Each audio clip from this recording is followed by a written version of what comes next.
This is the third video in my Color Family Fountain Pen Ink series, and it's the first of 2 sessions covering the purples in my collection. You'll see brief writing and swatch samples, and a simple doodle at the end. Hi, I'm Irene, and this is Inkworks. As with the previous video, I used a Pilot Parallel pen in the 1.5 size. How did I accumulate such a broad-ranging collection? Wonderful friends and family members. I especially want to thank Sarah Bailey Arts for her generous contributions, which includes several of the inks shown here.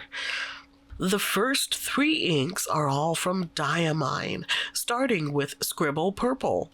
This shade is so dark that it often appears black. While this is a sheening ink, there's very little visible sheen on this Rhodia paper.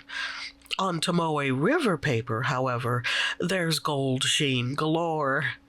I like to keep Tomoe River on hand because it's great for displaying sheen. It's also lightweight and very fountain pen friendly, making it my preferred choice for correspondence. But I like to use this Rhodia notebook for important note-taking and project planning. Due to the diminutive size of Diamine's Winter Miracle vial, I pulled out, for the first time, the Ink Miser Ink Shot. It's an inkwell designed to help fill a pen when you have only a small amount of ink. Often that means the last dregs from the bottom of a bottle. But it works for these 2 milliliter vials as well. All you do is transfer the ink from the vial to the well using the included pipette. The flared opening accommodates your pen as it fills up. Easy peasy. Lately, I find myself shying away from super dark inks like Scribble Purple, especially for writing, because writing inks are much more fun when you can actually identify the color. But I may try combining it with a paler color or some distilled water to lighten it up. I've yet to mix inks, but maybe it's time I did. Considering how many brands are available, there's likely an ink for everyone, in varying price ranges as well. Producer Mike has found some good deals in the past, particularly the bundled 30 milliliter bottles of Diamine that Amazon sometimes offers. However, there are some inks out there that are, in my opinion, overpriced. Colorverse and Ferris Wheel Press are a couple that spring to mind. Not saying they aren't good products, just that they're expensive ones. That's my opinion. Of course, most brands have a premium series in addition to their standard line. For example, Pelikan has their 4001 series, consisting of about 10 basic colors.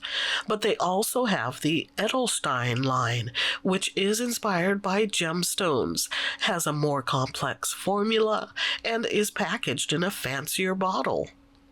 There's also the option from some online retailers to purchase small sample vials for just a few bucks. So you could spend very little or you could spend a lot. I don't belong to any, but I've heard there are fountain pen clubs or groups that facilitate sharing ink samples. So that might be a low budget and low risk way to experience different inks. Winter Miracle was introduced in Diamine's 2019 Inkvent calendar. It's a very dark purple with both gold sheen and blue shimmer. Mystique, from the same brand, may appear similar, but there are some differences. Its purple color is more identifiable, the shimmer is gold, and it lacks any sheen. There are two from the Birmingham Pen Company, Pop Art Purple and Sterling Silver. I used both of them on an art piece along with BPC's Tea Berry Ice Cream. That was a couple of years ago, but I'll link it in the description. You know, every time I've used Sterling Silver, I've liked it a little more. It got to the point where, after this session, I filled my TWSBI VAC 700R with it. I don't do that with just any ink because, one, it's my most expensive pen, and two, its ink capacity is quite large. So I have to really like the ink before I put it in the Vaxter. There are times when sterling silver looks more gray than purple, but it's all good to me.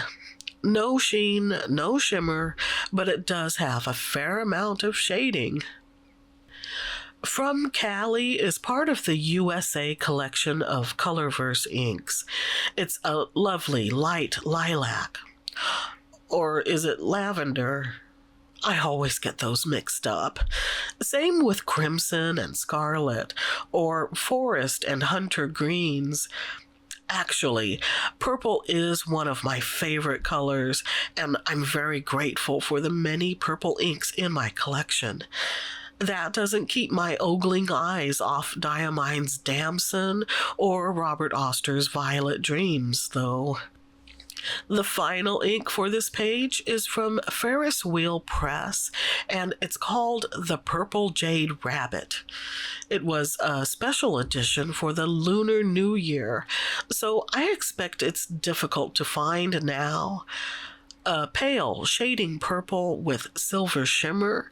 It's a subtle stunner for sure. Although every time I sample it, it strikes me as too pale and a bit problematic. It actually improves and becomes more legible as it dries. I wouldn't mind having a full bottle of the stuff and using it with either a broad or stub-nibbed fountain pen. Something that would lay down a lot of ink and really show off its shimmery beauty, like it does here with the 1.5 parallel nib. Keep in mind, these are only the bluer purples I have. The redder purples will be featured in a future video. When I was younger, I'd heard the term purple prose and thought, ooh, that sounds cool. I want to write that way. Not realizing it wasn't a good thing. Because purple prose is usually wordy, excessive, and showy. For example, if I were to rewrite the previous passage as, "In the glorious time of my spring-like youth, I fortuitously stumbled upon that seductive phrase, purple prose, and considered most intensely, oh, by my lacy stockings, I heartily wish to acquire that mastery," that would be purple prose. It's not necessarily wrong, but it does annoy people. Why is that style of writing referred to as purple? As far as I know, synthetic dyes weren't invented until the mid-1800s. Prior to that, the only options were natural dyes, which could be time and labor-consuming, resulting in rarity and high cost. Well, purple dye was especially grueling to produce, so only the very wealthy could afford it.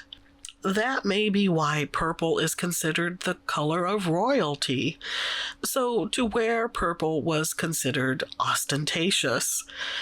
It's a tad convoluted, especially if you dig deep into the details of natural purple dye production. Apparently, it involved harvesting Mediterranean mollusks, extracting their glands, brining and cooking them low and slow for days, and having to put up with the resultant smell. The point is, it makes sense to me that an elaborate writing style would be called purple.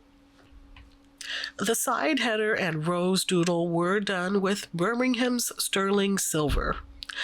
I'm happy to share this Color Family ink swatching session. Going through my collection like this has renewed my excitement in fountain pen inks. The ones I have, yes, but also those I've yet to try. Until next time, remember, we live in an era where we don't have to be royalty to enjoy purple. We can wear it, paint it, write it, and even simply appreciate it as the lovely color it is. And stay artsy, my friends.